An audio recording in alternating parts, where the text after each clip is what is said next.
Okay, the first question I sent to the participant to the roundtable is the following. The internet and digital technologies are rapidly transforming our world, the way we get to know, buy, and use products and services. European creative and cultural sectors, if they want to successfully compete globally, must rapidly embrace the digital revolution and open up to new digital opportunities for people and businesses. The manufacturing industry is moving towards a digital age via national initiatives like Manufacturing 4.0 platform in Germany or Catapult in the UK. These initiatives, by analyzing on how digital changes the value chains and value creation activities of a company, design and provide tools to support and speed up their transformation to a new fully digital entity. Should we also begin to reason about culture and creative industry 4.0 and see how all the new can better combine to create a new and globally competitive industry? How policy making could help this transition? So, please, if you want to, there is a microphone. I don't know if you want to start, and then.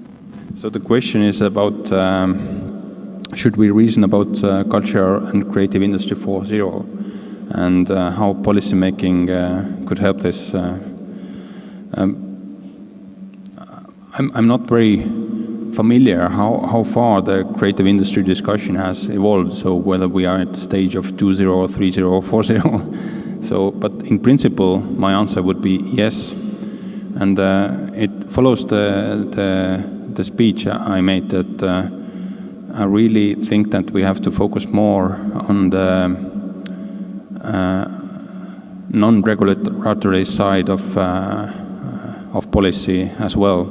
So the policy making is not only about regulating, but creating initiatives as well. So if you are using the word reasoning, it's also putting up basically a discussion over that. So I would advocate for soft measures, promotions, having discussions, something like that. So this is my point, that maybe we should look next to the regulation also the soft side of policy making, and this topic seems to be the right one for that. Good morning. My name is Ruth Partlin, and I am coming from this discussion from the SME perspective and the startups perspective.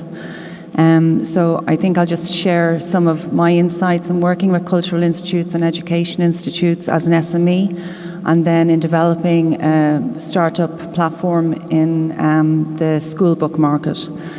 I think the key thing is digital is complicated, and for it to work and for you to skip to 4.0 creativity, you need to have digital buy-in from the top of your organization. When you look at banks and industry that is transforming their way they do business through the use of digital technology, they have the most successful have the buy-in of the CEO or the managing director, or if they don't, they bring those people in. So I was just thinking during the last speech about Ryanair, which is an Irish success story. I'm from Ireland. I interviewed for Ryanair in 2002 for a digital position, and they sort of laughed at me and ran me out of the place. They took my ideas and ran me out of the place. And in the last few years, they're going towards a service-orientated environment, so focusing on their users and their customers, and they've created a whole digital hub that is controlling their digital. And surprisingly enough, in the first 6 months of this year, their profits raised 37%. So I think that's a corporate example that by bringing in people at the top of the organisation that believed in digital, it went down through the whole organisation. I think the other thing with digital is that it brings in transparency. You have to have a transparent practice, you have to have transparent procedures and a transparent way of dealing with your public. So that often requires a change in how things are done in an organisation, and organisational change is difficult. So a lot of the time what corporates are doing is they're bringing in gurus, they're bringing in digital gurus or experts to help transition the organisation to the use of digital technologies. I think that the last thing I would say to you is that the digital for the creative industries isn't just about the display and sharing of the information, it's about the communication and building of communities around your organisation. So the more you build your community in the digital world, I think the more of a reach your organisation will have. Thank you, Ruth. My name is Eva Del Rey, and I'm a curator of drama and literature recordings at the British Library. I can only speak from my experience as curator. In fact, I don't fully understand what culture and creative 4.0 means. But I can say that the British Library is very aware of the importance of creativity and culture as contributors to economic growth and well-being. If we talk about the old and the new, I can say that there are many examples of using older cultural objects in digital markets. For example, the use of the British Library Flickr images collection in commercial products. I can say there's been animations created from old Victorian illustrations. There's been an example of a skateboard pattern design using an image from the same collection, which is on sale online by a skateboard company. Later this last month, designer Dina Malkova presented her bow ties for men inspired by the illustrations of Alice's Adventures Underground by Lewis Carroll, which she sells on Etsy.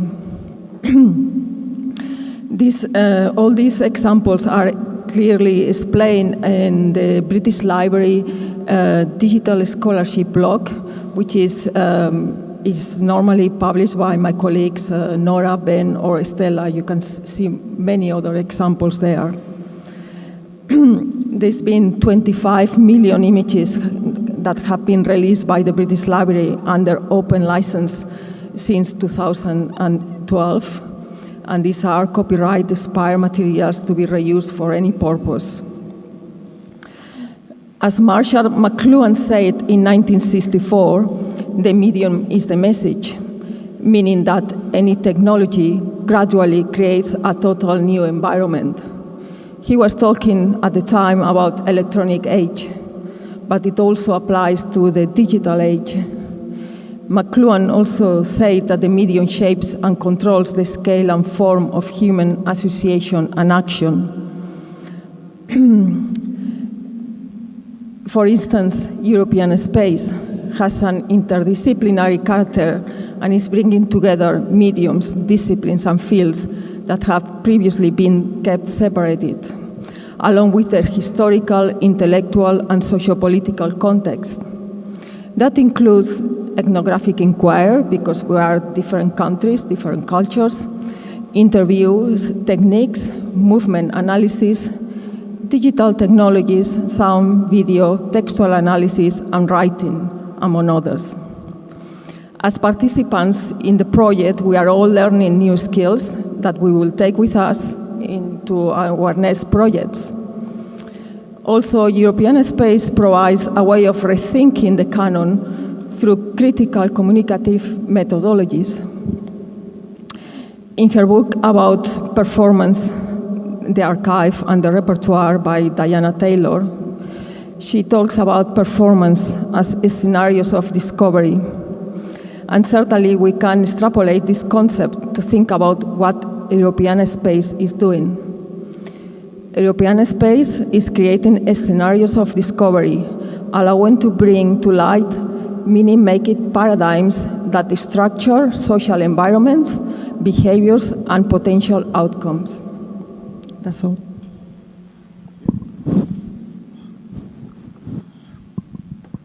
Hello, my name is Indrek Ibrus, and here I guess my main role right now is that here at the Tallinn University I'm the head of a new research center focusing on media innovation and digital culture, and where we have a research group there as well on exactly kind of these topics, how creative industries, media innovation and digital heritage are maybe coming together. And and previously I've been also an advisor in the Estonian Ministry of Culture, working exactly around the issues of the evolution of the digital single market and what could that mean for specifically for audiovisual industries, but I guess more broadly for cultural industries as well. And now, in the context of the question asked, perhaps we don't really need this kind of creative industries 0.1 and 2.1 and 4.1, because in many ways this kind of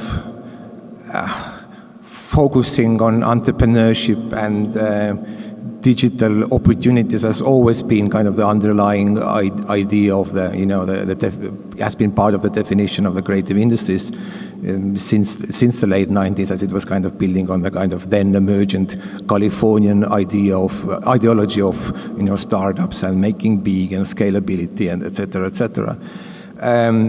But perhaps what is now new is exactly that maybe this so-called glam sector can now be included, be part of the creative industries more broadly, and the cultural heritage as an asset, as a resource to be reused, recycled, innovated, etc., is now increasingly there.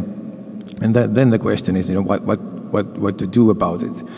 And when it comes to the new opportunities, what to do about the glam sector in the context of all these new entrepreneurial possibilities, and what are the policy means, as the question asked.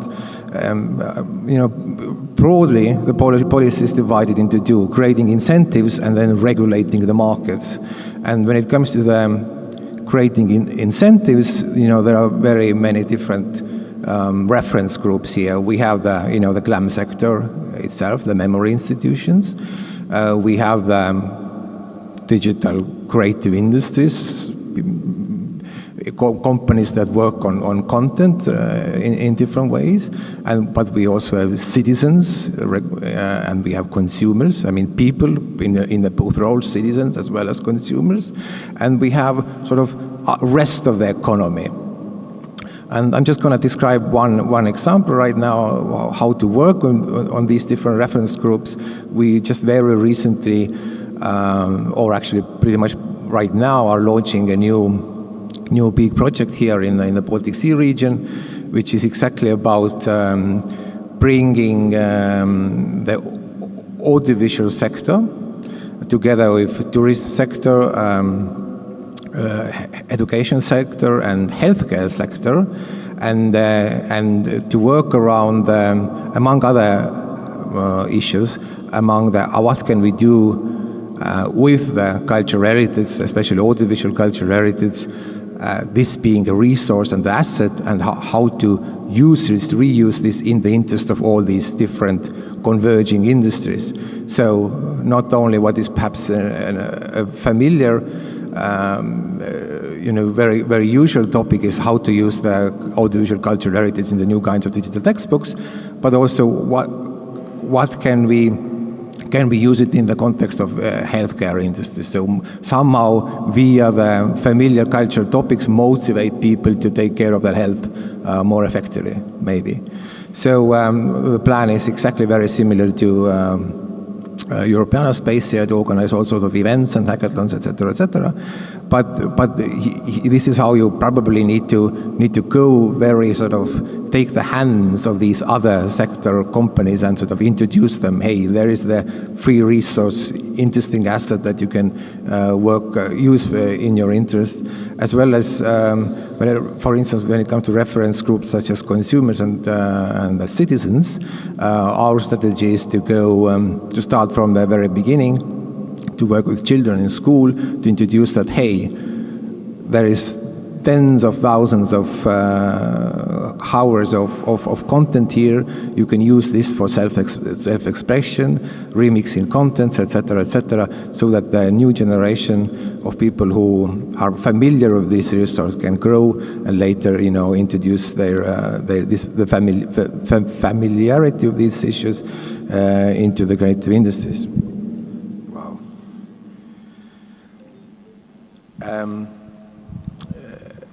And there are other methods to work with different reference groups here. But in the context of what Silver was speaking before, and we have between the Minister of Culture of Estonia and Minister of Culture and Economic Affairs, we have had these disputes for very long. Silver was arguing for kind of non-regulatory approach or very light regulatory approach. As the question asked about what are the policy means or what could the policies be, then if we are talking about the digital single market and in this context, especially if we think about content industries and media industries, the usual tendencies in media industries that some sort of oligopolistic structures evolve and eventually mature, and then what could that mean if we will have this kind of rather monopolistic situation in the potential digital single market? What if Netflix starts dominate most of our media consumption? Then Netflix potentially is also the main mediator of audiovisual heritage to us. However, as we know right now, effectively it functions as a black box. There's no rule set. There's nothing that makes it to mediate the cultural heritage, the history to us in some ways. So the big question in the context of audiovisual media and the digital single market is, can we still regulate the platforms, the dominant platforms that are going to be so crucial, not only to citizens and consumers of Europe, but also rest of the audiovisual industry, so the creative industry, what they're asked about, then how to make this market, as it evolving, to work better for all sorts of participants. And my personal view is that yes, we need to regulate the platforms. We need to especially think about the creative industries as they mediate the cultural heritage to us, are going to be so influential in the context of cultural memory, structuration and mediation. And we need to really carefully think about what kind of regulations do we need so that you help so that the market works in the interest of all sorts of these reference groups that I just mentioned about. But enough from me now. Thank you. So I'm Fred Truijen from Leuven University and from Photo Consortium.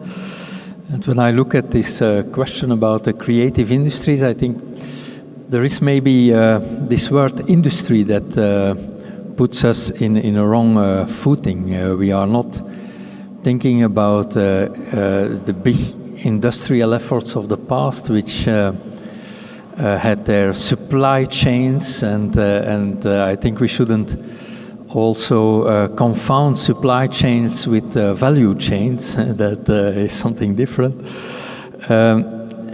But industry and creative industry has to do with intensity. We talk about the creative industry when what we are doing in creating culture gets a certain level of skill, a certain effort that goes beyond what you would do in leisure, that requires professionalism and professional attention. And if I look at the photo industry, as I could call it, this industry has grown exponentially. Thousands of citizens have become photographers, and in a very intensive way. It only takes a little click with a finger, but it takes an enormous imagination to take all these photos with your smartphone. We have the selfies, we have all these kind of remixes, and so there is a very, very intensive usage of photography today, shared by a kind of creative middle class that we all belong to. And I think in these new economies, where we have more a network than a classical supply chains, where we have more a balanced equality between all parties in the economic exchange compared to a coal and steel industry of the past that created maybe inequalities, we now have economies that create equalities, and where we are with all citizens exchanging ideas, exchanging creation. And that makes me think that there are so many opportunities for cultural initiatives, cultural creators to steer this market and to tap into these opportunities. If millions of people take photos every day, like it is the case now, then you should be able to make a business out of this. And many businesses, it doesn't have to be bringing 5,000 laborers on one place. It is having a network of people globally that interact with content, that share experiences, and that build new experience out of that. So when we have this concept of these new creative economies, then we can start thinking, how are we going to make business models out of that? And I would say that coming from the cultural heritage sector, that there is a big role for this sector in doing this. They should indeed come out of their archive offices and engage with this global audience of smartphone users, of media users, and try to show some leadership, some cultural leadership. I give you one example. After the war in Europe, we wanted to build roads and highways. This was not for transportation. This is a mistake. At that moment, the train was still a much more effective transportation means than the road. This was because people wanted to drive in a car. They had this imagination of a lifestyle, and they were dreaming of taking a car on the road. I don't think today that you are dreaming of driving a car on the road. You are stuck in traffic. You would hate having to take the car on the road. But these were the dreams in the post-war period. Well, let's now have some intellectual leadership and define from the cultural heritage sector what kind of dreams do we want as a society, what kind of lifestyle do we want to adopt. How do we want to be, to make this smartphone experience even richer and even more connected with the values that we share in a community, connected with our past, connected with our future aspirations. And so there is a great role of these institutions to transform in a kind of cultural agencies. And the activities that we see here, where a piece of heritage is used and is integrated in the life of a city, the tourism, the interactions, the media. This is where we have to go to, I think. Thank you. Thank you very much for this first round of answers with a lot of interesting points. That a bit leads the way to the second question, that is, because now we talk about soft policy or policy making, and how this industry is an industry, and how you can there is a potential that has come out strongly. There are already a lot of activities, but somehow the feeling is that what we are doing perhaps is not enough. I mean, the example that you made about Netflix, about the big platforms that are selling cultural contents to Europeans, you know that the value of this, a lot of the value that is created by this big market goes outside Europe. I think that one of the ideas that Commissioner Oettinger has for the manufacturing is to create platforms, European platforms, that can be a tool to create value here, to which SMEs and cultural initiatives can link, can provide, can create this network, this sharing economy. It's very interesting what has been said, but somehow it seems that when we get to, let's say, collecting the data, when we get to collecting things that we are doing things well, we have a very important heritage here, so that means also contents, but there is somehow a weakness into the delivering new business, to creating new markets, to creating things that people value, not just for sharing it, but also to spend money with it, so new business models. So the second round that we have to be a bit quickly if you want to respect the agenda would be really what we could do to increase the rate of reuse of what has been done. We see a lot of initiatives like Europeana, for instance, but if you walk in the street and you ask about the Europeana, perhaps a lot of people don't know what it is about. So it seems that there is a little bit of still a sort of an elite that is working around this, or areas in which there is a high level of competence close to this market that is working already, thinking digital, but somehow there is a problem of going to market to create a real European products that could be then valued worldwide, because our heritage is one of the most important in the world, and our concern is that the digital use and market that can be created by this should create value and jobs in Europe. So what could you think we could do to have more involvement of the private sector, for instance, in this? Is there a problem of regulation? Is there a problem of industry, that there is not perhaps a feeling that it is a problem of value chains? I mean, this was a bit the core of the second question. Perhaps we can go back this time from this side to end with Mr. Tammik. Thanks. When I relate this back to Europeana space and Europeana, I think that in the messages that we get from Europeana is that indeed they want to transform this portal into a platform that connects two industries and that makes available a kind of common standard of exchanging these goods, so that that SMEs, etc., can build upon that.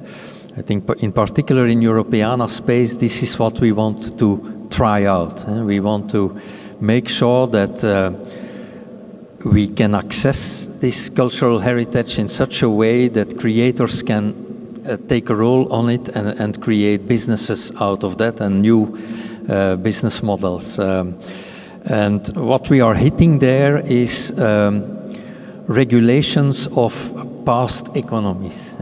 Copyright is the example par excellence that is holding up all these industries, because it was conceived to protect investments that were necessary in the past when reproduction was expensive. So the one who would produce reproductions needed to protect his investment, needed rights to protect this. Well, now that reproduction is one mouse click away and doesn't need big investments, these laws are really regulating something that is not so important anymore, and they are holding us up. So I think better European regulation on modern copyrights that stimulate growth instead of stifle it is certainly very, very high on our agenda, and we have much more ambitions than what the Commission has presented yesterday on copyright reform. It must go way beyond that, I think, and then we can do our part. But there is some political work to do, I think.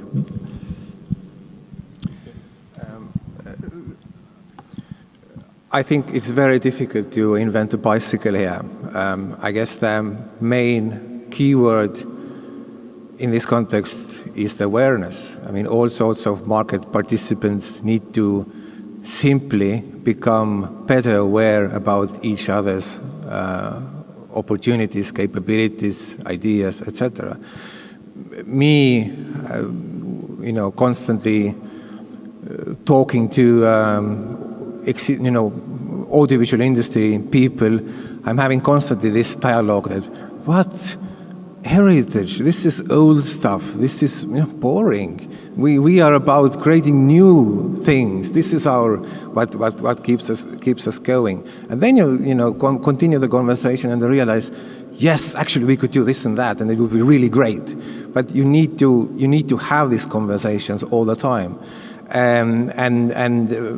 Therefore, we are here. We are in a conference that is about, raising awareness. And during these 2 days, we have been hearing about, about very, very interesting examples. And I guess we simply need to take those as benchmarking practices, etc., learn from each other, etc. But the main idea is to understand that all parties become better aware about each other's fears, each other's opportunities, etc.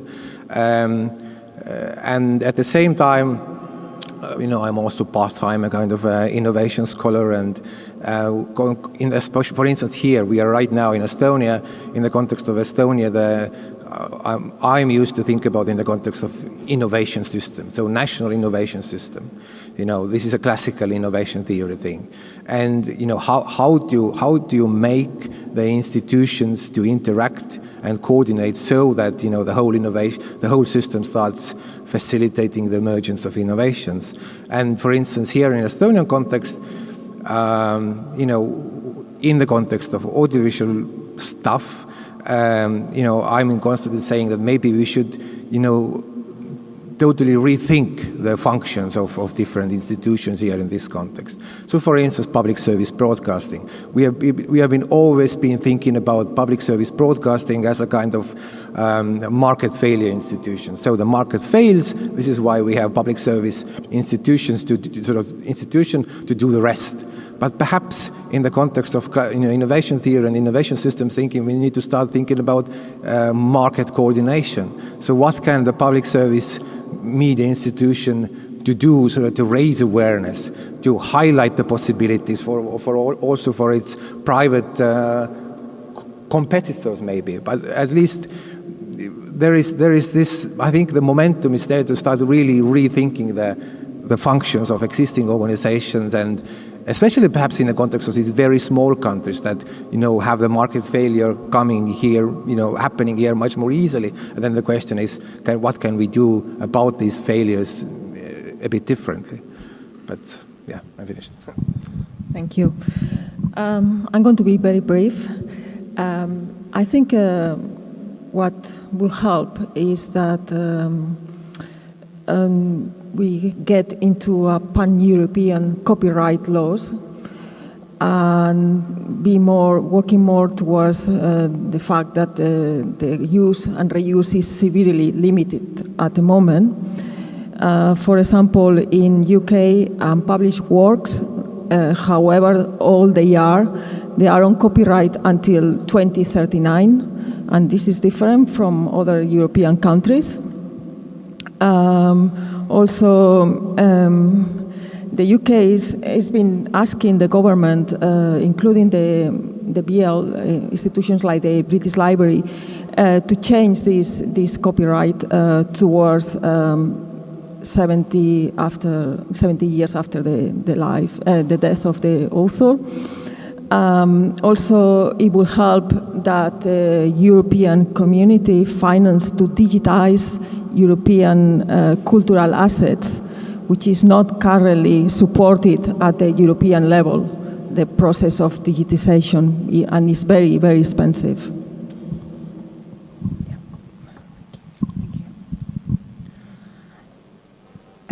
I think when I think of a digital single market, I think globally, and I think that's the issue that we might be discussing here.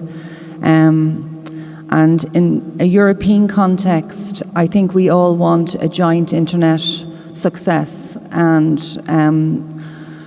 we're close in some respects, but we still haven't created a Google or a Facebook, and maybe heritage is our opportunity.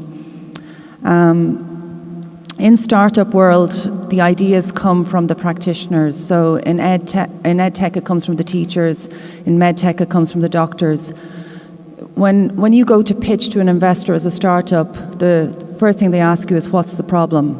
So what problem do you have as a heritage organization, and how are you going to solve it?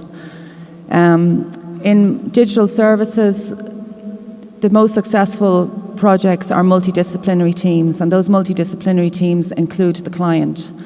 So that's the way we need to go forward and think. We need to be thinking about people within the heritage organizations identifying a problem, coming up with a great idea, going out to universities that are doing cutting edge research. So, you know, I'm producing digital books. Digital books are the same all over the world. There's becoming a standard to use. So how can I make that digital book more interesting? So I'm actually going to universities and asking them about machine learning, going out onto the internet and matching content. So just in terms of forward thinking, future thinking, we need to not be in the now, we need to be in the future, and we need to be following people who are thinking of the future, that are thinking of robots, that are thinking of 3D printing, which actually is here already. You know, so it really needs to think beyond if we're going to have a very successful company in Europe. The other big thing at a European level, and it's come up in the last couple of days, is the standards. So interoperability of the heritage objects so that they can be shared and the collections can be built. The technology is changing so rapidly that you don't want to put all your eggs in one basket when it comes to technology. You use what you have. There's free technology out there, there's new technology, but it's about being able to harness the data and display it to users in a user-friendly way. In terms of the creative industry or creative sector on the commercial side, embracing heritage, I think if the right environment is there where they can see they can make money out of it, they will do it. And I think that's something that you guys need to consider as well, because once something goes digital, people can make money out of it. So in some way, we need to think of a way that some of that money can come back to the heritage organisations. And one of the discussions I had last night was tracking those objects. So is there an opportunity for Europe to come up with a middle layer that will allow objects be tracked around the world and know where they're in use? And you know, I think that's the sort of innovation at a European level we need to be looking at. Thank you. I totally agree that when we talk about DSM, we have to think globally.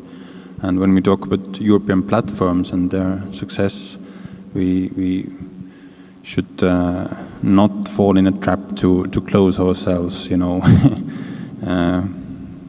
So a bit of caution here that we shouldn't be or shouldn't go for the path of protectionism here. So it's not something that we should do, that just be anti-American or something like that. Instead, I mean, I think this was also mentioned many times, that we have to create incentives, and I totally agree that we have to make the European contact interesting and visible. And if I'm starting to think, what is the most watched TV channel? I mean, I don't know if it's European or American, but it's the History Channel at my home. So the kids are constantly looking at the History Channel, and normally the shows there are about European heritage. So the European heritage is something that is very interesting and diverse, and also the kids like it. So let's make it visible for them and easily accessible. Thank you.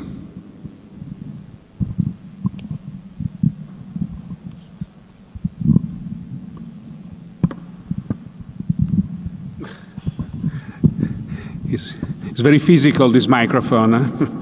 All right, well, thank you very much. I think that with this, the round table has ended. And I think that there is Sarah Waelde that has to now come in for the closing remarks. Thank you very much to all the participants to the round table. Thank you.